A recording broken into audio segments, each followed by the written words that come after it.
काय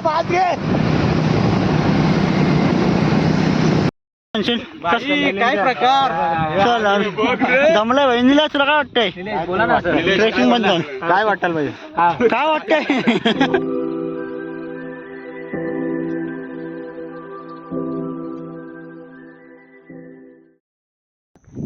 शिव सकाळ मित्रांनो तर आज भरपूर दिवसानंतर म्हणजेच जवळजवळ 4 महिन्यानंतर आम्ही निघालो ट्रेकला। पावसाळ्यानंतर हा आमचा पहिला ट्रेक असणार आहे, कारण पावसाळ्यामध्ये आम्ही ट्रेकिंग बंद करतो। पावसाळ्यामध्ये खूप रिस्क असते म्हणून आम्ही ट्रेक बंद करत असतो। तर आता परत एकदा आम्ही निघालो आहे महाराष्ट्रातील सर्वात उंच शिखर म्हणजेच कळसुबाई शिखरावर ट्रेकसाठी। तर 4 वाजता निघायचं होतं आणि आता वाजलेत 4:15।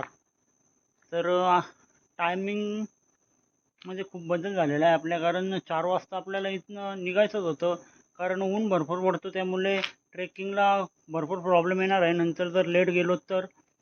आता बघूयात, मी तर इथे रेडी होऊन आलो आहे। तिकडे शहापूरला सनी आला आहे, पवन आलेला आहे आणि बाकीचं आहेत ते आता येतात। ते आल्यानंतर आपण आपल्या ट्रेकला या ठिकाणी सुरुवात करू। तर आता आपल्या ट्रेकचे व्हिडिओ आहेत ते दुसऱ्या नवीन एका चॅनलवर येणार आहेत। तर ज्यांनी चॅनलला सबस्क्राईब केलं नसेल त्यांनी लगेच सबस्क्राईब करून घ्या, कारण यापुढे आपले नवनवीन ट्रेकचे व्हिडिओ आपल्याला याच चॅनलवर बघायला मिळणार आहे। जय शिवराय। तर फायनली मित्रांनो इकडे बघू शकता 1 2 3 4 5 जण आलेले आहेत आणि आमचा योगेश इकडे उठलेला नाही, तर स्वप्नील त्याला उठवतोय, कारण त्याला आम्ही जवळजवळ 20 ते 25 फोन केलेले आहेत पण तो फोन उचलत नाही आणि 4 वाजता निघत होता, आता 4:30 वाजले। शहापूर पासून 80 किलोमीटर अंतरावर असणारे आणि महाराष्ट्रातील सर्वात उंच शिखर म्हणजे कळसुबाई। तर याच कळसुबाईच्या शिखराला भेट देण्यासाठी आम्ही निघालो आज।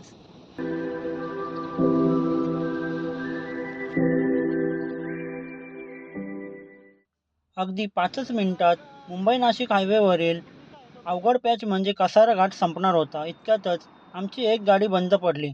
गाडीला पाय लावून कसाबसा घाट चढवून तिथेच सोडली आणि घाटनदेवी आईचं दर्शन घेऊन निघालो पुढच्या दिशेने। अखेर 2 ते 2.5 तास प्रवास करत आम्ही कळसुबाई शिखराच्या पायथ्याशी पोहोचलो आणि खऱ्या अर्थाने या ठिकाणी झाली आमच्या ट्रेकला सुरुवात। तर मित्रांनो इकडे बघू शकता आम्ही शॉर्टकट रस्त्याचा पर्याय या ठिकाणी घेतला, म्हणजे शॉर्टकट रस्त्याने आम्ही जाण्याचा निर्णय घेतला, पण खूप जंगल आहे, खूप गवत आहे इथे, रस्ता पण नीट चालायला दिसत नाही। बघू शकताय पूर्णपणे असं जंगल आहे आणि तिथून वाट काढत आम्ही जातोय। तर बघूया पुढे कशा प्रकारे रस्ता आपल्याला भेटतो। ते शॉर्टकट महागच पडतो की भारी पडतो हे आता आपल्याला थोड्या वेळात समजेल।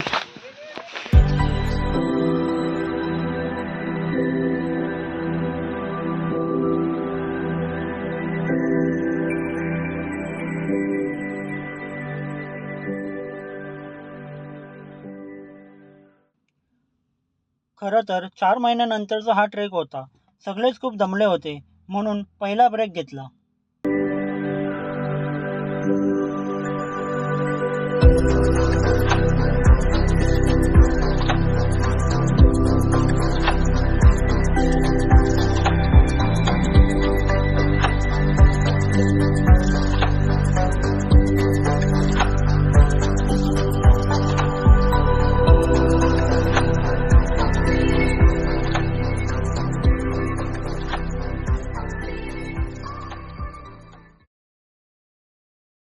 तर निलेश काय म्हणशील काय प्रकार जमलाय भाई निलेश तुला काय वाटतंय बोला ना ट्रेकिंग बद्दल काय वाटायला पाहिजे काय वाटतंय इथपर्यंतचा प्रवास कसा झाला तुझा असा हे आपले धुका ढग स्वर्ग माउंट जय श्रीराम लाईव्ह फॉग आलेले इकडे आता तेवढे निसर्गाची मजा घेतो अजून आणि बघूया आता काय फील होतं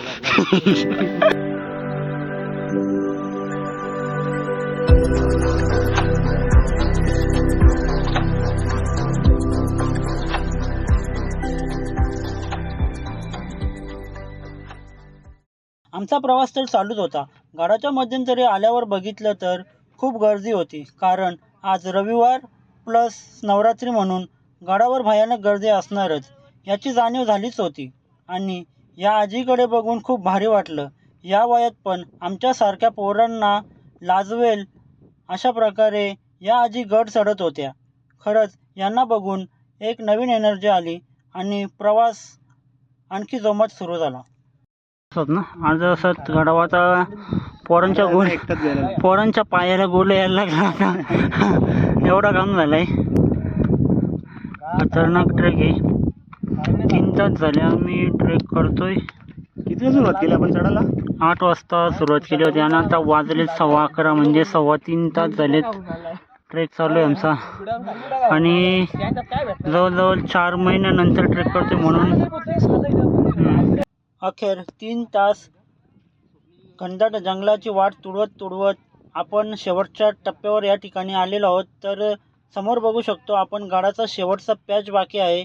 कळसूबाई हे शिखर महाराष्ट्रातील सर्वात उंच शिखर म्हणून ओळखले जाते, पण या गडाच्या इतिहासाविषयी खूप कमी लोकांना माहिती आहे.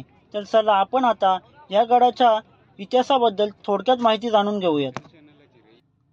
इंटरनेटद्वारा मिळालेल्या माहितीनुसार कळसूबाईचा इतिहास म्हणजे एक दंतकथा आहे. प्राचीन काली कळसू नावाची कोल्यांची मुलगी होती. ती पाटलाच्या घरी कामाला होती. कामाला लागण्यापूर्वी तिने पाटलाला अट घातली होती की मी केर काढणे व भांडी घासणे सोडून इतर कामे करीन. एकदा पाटलाच्या घरी भरपूर पाहुणे आले. पाटलाने कळसूला भांडी घासायला लावली. त्यामुळे चिडून कळसू डोंगरावर जाऊन राहू लागली. तोच कळसूबाईचा डोंगर होय.